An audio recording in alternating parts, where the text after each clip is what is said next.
Why are future humans so weak in James Cameron's Avatar movies? Am I the only one who roots for the human side in these dumb Hollywood blockbusters? Oh, and spoiler alert for the first and second movies.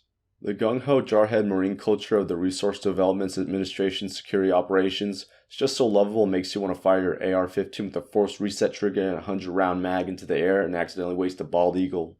They're pretty much the colonial marines from Cameron's earlier movie, Aliens, but this time they're the baddies. However, I want them to win even though they're not so subtle face-slapping allegory of European colonization of Native Americans, Manifest Destiny, Vietnam, and the Middle East.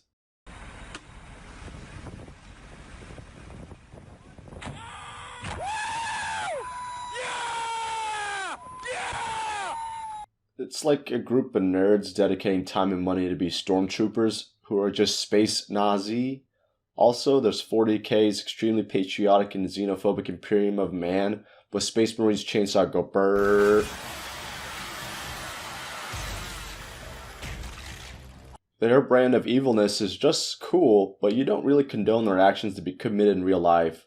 So I was very upset to see the Resources Development Administration, or RDA, in the year 2154 get their ass handed to them so easily. According to the wiki, they are the largest single non-governmental organization in human space. Its power is such that it outmatches most Earth governments in wealth, political influence, and military capability. However, they are prohibited from using weapons of mass destruction and limits their military power in space. So no nukes, biological weapons, or lethal gases, I assume. In the first Avatar film, Colonel Quaritch orders the use of CS gas, aka tear gas, to drive out the indigenous. However, the Geneva Convention bans the use of tear gas in warfare. I read the fine print and found that the document never references blue cat people in it, so Colonel Quaritch did nothing wrong by wanting to gas the blues. Oh wait, that didn't come out right. Find out what the blue monkeys want.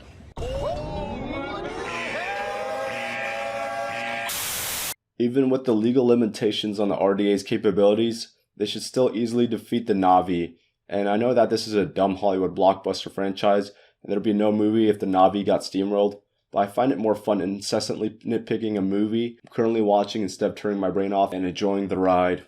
This spaceship traveling through the empty void of space isn't aerodynamic. Let's break down the two factions real quick. Starting with the Na'vi, they are a primitive people without a written language and haven't unlocked metal in the tech tree. Their weapons are daggers, spears, and bows, all of which are constructed from natural materials like animal claws and teeth. Also, their arrowheads can be tipped in a very lethal poison. Some also use stolen firearms from humans. They lack any kind of armor and prefer to wear loincloths to cover their non-existent genitalia. They are 9 to 10 feet tall, have carbon fiber bones, and are superior in agility and speed. Also, they are quoted to be 4 times stronger and can bitch slap humans into ragdolling. But their biggest strength is the Deus Ex Machina animals, such as their armored elephant equivalent of the on-stick hammerhead Titanotheria in the first movie, or the armored whales known as Tulkun in the second movie.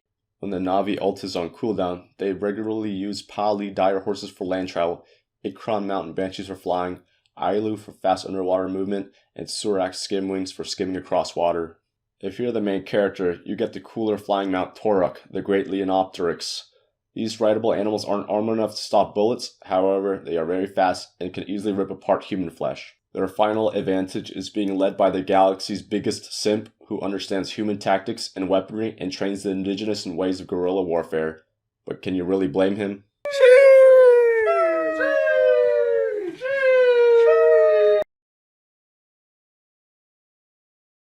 Now let's switch to the good guys. The RDA's security operations, also known as SecOps, they are a group of civilian contractors and military veterans. In the second movie, they have a squad of Na'vi with human minds, known as recombinants or recoms for short. Their small arms include assault rifles, machine guns, shotguns, flamethrowers, submachine guns, pistols, grenades, and more. These weapons are very similar to early 21st century firearms. Their armor seems very basic. It's never stated what material they use in their plate carriers or vests. Also, there isn't a scene that shows personal body armor stopping a Na'vi weapon. Side note, the new camouflage is trash compared to the drip of the first one. To remind us all that this is the future, they have mechanized suits to enhance the capabilities of their infantry. The Amplified Mobility Platform, or AMP, is a massive exoskeleton that offers more protection and the strength to carry a heavier weapon such as a 30mm autocannon. The scale suit is smaller and unarmored, which allows a human to match a Navi's speed and strength. For air vehicles, they have the Aerospatiale SA-2 Samson, a rotor-wing transport with door gunners. Wait, why do I hear Fortunate Son? The 1899 Scorpion gunship is their main flying attack vehicle, which is armed with rocket pods and autocannons. Their most impressive armament is the C-21 Dragon assault ship, which is a super heavy gunship equipped with every gun and rocket you can think of and capable of carrying mass infantry and amp mechs. On the water, Cetacean Operations, or Set Ops, have the Matador patrol boat, the Mako submarine, the Crab suit, and the Sea Dragon, a mothership hovercraft carrying other aquatic vehicles. There are more vehicles, but I only wanted to cover the main ones for the sake of brevity. Did you notice the same weakness on every vehicle? Yeah, the big-ass windshield/cockpit glass that isn't hard enough to stop arrows. The Humvee was first made during the 1980s and has glass that can stop 50 cal bullets. I know these arrows have more velocity and weight, but come on, there's literally a scene in the first movie where the glass deflects the arrow, but this never happens again. The fuck? I'm going to give this the benefit of the doubt and assume the arrows didn't have the correct angle of attack to pen. Human armored assets always have this obvious weak spot, and every time they die the same way, I die inside a little. It's like I'm watching Luke doing the trench run and firing his load into the video game weak spots on the Death Star. And before you comment, I want you to know I too watched Rogue One. That was a retcon, don't at me. I would imagine that future comet vehicles would be like Titanfall's mechs. The pilot is completely encompassed in armor, then advanced optics cameras would be your eyes and display the outside through digital screens in your cockpit. It would be more believable if the Na'vi flying on Banshees disabled the rotorcraft by throwing spears into the propeller blades, whereas the humans have problems penetrating the get-out-of-jail-free card animals like the on-stick hammerhead Titanothree in the first movie or the Tolkien Whale in the second. RDA combat squads also forget to carry an anti-tank armor-penetrating weapon like handheld rocket launchers, but the Na'vi never forget to bring theirs. I doubt these thick-skinned meatbags can tank a 1960s RPG-7's shaped explosive charge that superheats copper into a hypersonic molten jet. And for their vehicles, they should be equipped with anti-tank guided missiles or a tank gun with depleted uranium sabos. And some vehicles are just open and easily accessible to enter or fire arrows into. It's as if the RDA went to the same engineering university as Halo's UNSC and Covenant. Long-distance weapons such as artillery or guided missiles are absent. In the first movie, they have to fly into the heart of the enemy to deliver an explosive payload, and predictably they get ambushed. This is the equivalent of World War I biplane pilots throwing grenades overboard when missile technology exists. The triggerman is always at the front lines just asking to get clapped in close combat. There are no automated turrets on vehicles for enemy swarms. Humans landed on Pandora at least 70 years ago, but haven't adapted their strategy nor technology to fight the Na'vi.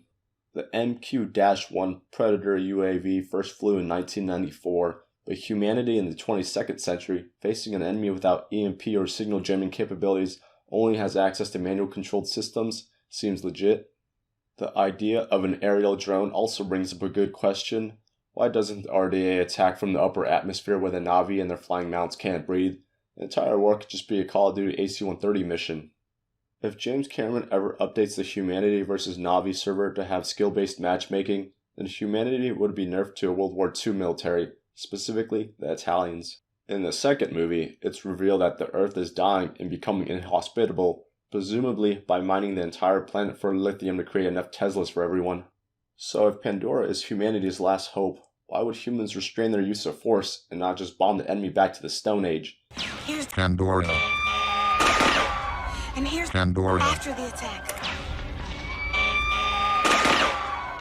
In my opinion, the story would have been better if the human faction was a smaller, legal operation that hires a mercenary group that does not have all the funding they need, or a human colony ship with limited resources that don't know what they're getting into. Also, give the Na'vi a sci-fi-ass pulse special weapon native to their planet to balance the scales. And no, Sigourney Weaver's young persona and nature bending isn't enough.